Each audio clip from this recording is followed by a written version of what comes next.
ऐसा कोई संकल्प नहीं जिसकी सिद्धि न हो सके। ऐसा कोई लक्ष्य नहीं जो हम भारतवासी पा न सके।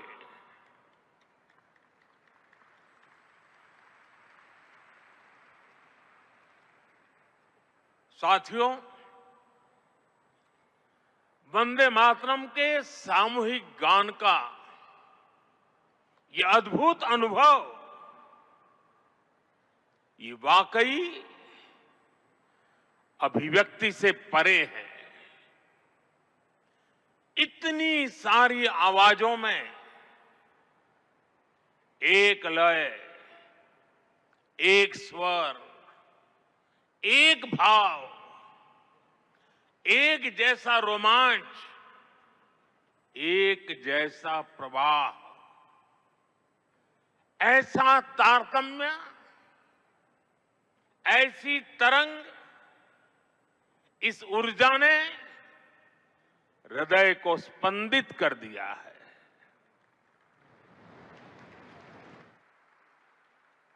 भावनाओं से भरे इसी माहौल में मैं अपनी बात को आगे बढ़ा रहा हूं। मंच पर उपस्थित कैबिनेट के मेरे सहयोगी गजेंद्र सिंह शेखावत, दिल्ली के उपराज्यपाल वीके सक्सेना, मुख्यमंत्री रेखा गुप्ता जी, अन्य सभी महानुभाव, भाई और बहनों, आज हमारे साथ देश के सभी कोने से लाखों लोग जुड़े हुए हैं। मैं उनको भी मेरी तरफ से वंदे मातरम से शुभकामनाएं देता हूं। आज 7 नवंबर का दिन बहुत ऐतिहासिक है। आज हम वंदे मातरम के 150वें वर्ष का महाउत्सव मना रहे हैं। ये पुण्य अवसर हमें नई प्रेरणा देगा, कोटि कोटि देशवासियों को नई ऊर्जा से भर देगा। इस दिन को इतिहास की तारीख में अंकित करने के लिए आज वंदे मातरम पर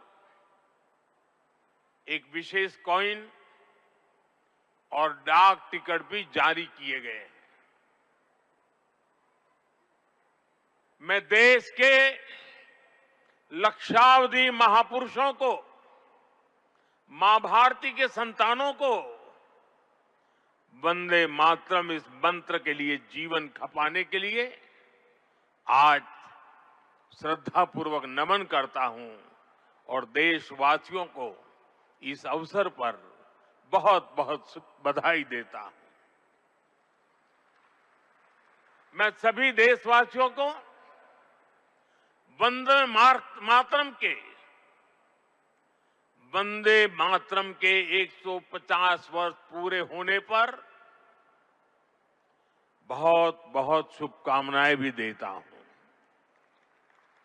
साथियों, हर गीत, हर काव्य का अपना एक मूल भाव होता है, उसका अपना एक मूल संदेश होता है। वंदे मातरम का मूल भाव क्या है? वंदे मातरम का मूल भाव है भारत मां भारती। भारत की शाश्वत संकल्पना, वो संकल्पना जिसने मानवता के प्रथम पहर से खुद को गढ़ना शुरू कर दिया, जिसने युगों युगों को एक एक अध्याय के रूप में पढ़ा, अलग अलग दौर में अलग अलग राष्ट्रों का निर्माण, अलग अलग ताकतों का उदय, नई नई सभ्यताओं का विकास, शून्य से शिखर तक उनकी यात्रा और शिखर से पुनः शून्य में उनका विलय, बनता बिगड़ता इतिहास, दुनिया का बदलता भूगोल, भारत ने ये सब कुछ देखा है। इंसान की इस अनंत यात्रा से हमने सीखा और समय समय पर नए निष्कर्ष निकाले। हमने उनके आधार पर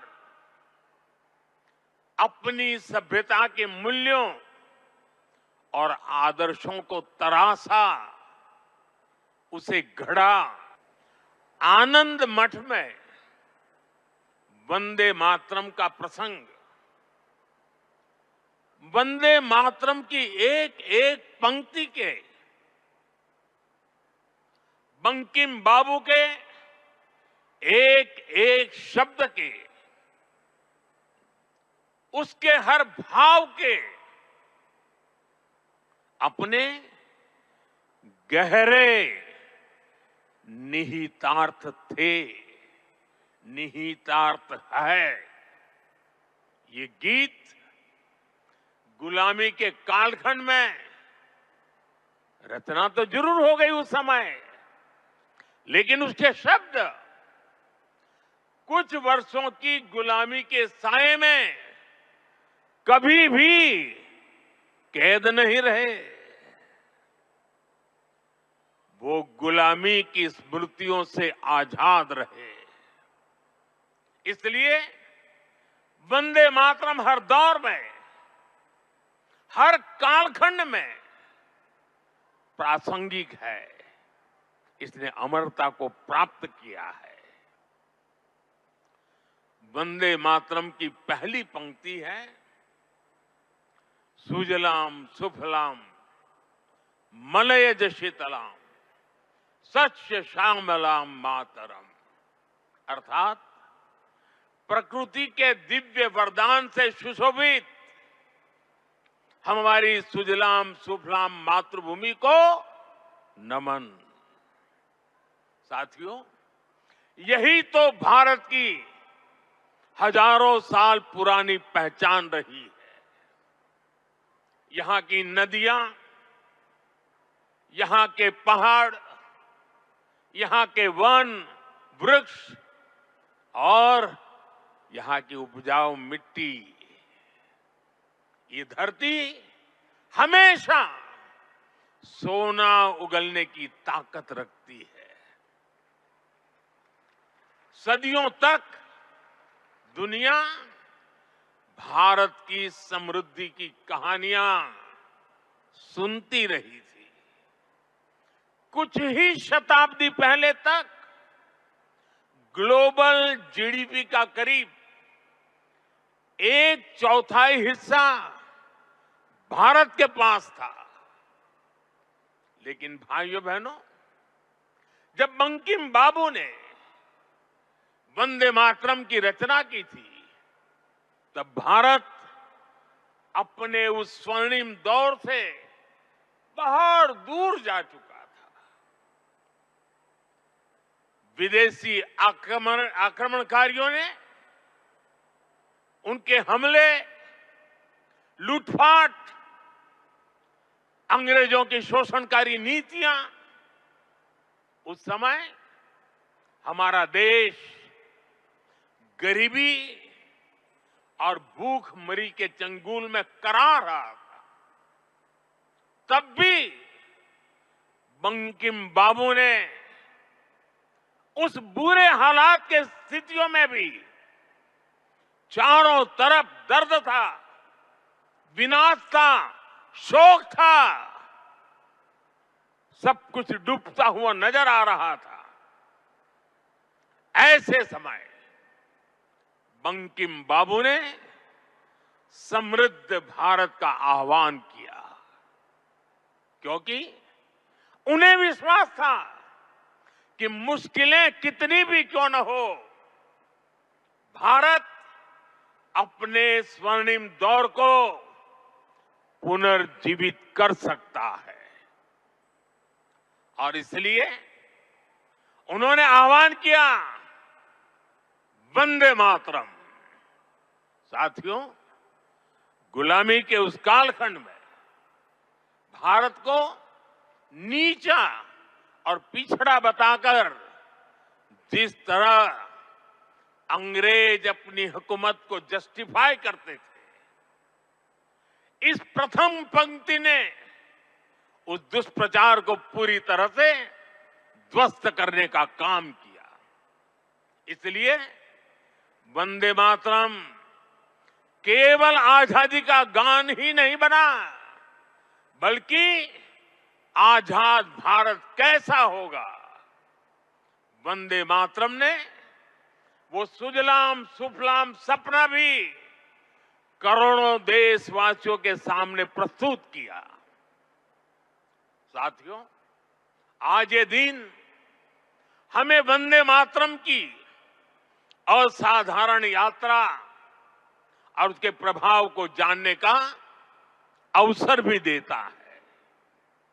जब सन 1875 में बंकिम बाबू ने बंग दर्शन में वंदे मातरम प्रकाशित किया था, तो कुछ लोगों को लगता था कि ये तो केवल एक गीत है, लेकिन देखते ही देखते वंदे मातरम भारत के स्वतंत्रता संग्राम का कोटि कोटि जनों का स्वर बन गया। एक ऐसा स्वर जो हर क्रांतिकारी की जबान पर था, एक ऐसा स्वर जो हर भारतीय की भावनाओं को व्यक्त कर रहा था। आप देखिए, आजादी की लड़ाई का शायद ही ऐसा कोई अध्याय होगा जिससे वंदे मातरम किसी न किसी रूप से जुड़ा नहीं था। 1896 में गुरुदेव रवींद्रनाथ ठाकुर ने कोलकाता अधिवेशन में वंदे मातरम गाया। 1905 में बंगाल का विभाजन हुआ। ये देश को बांटने का अंग्रेजों का एक खतरनाक एक्सपेरिमेंट था, लेकिन वंदे मातरम उन मंसूबों के आगे चट्टान बनकर के खड़ा हो गया।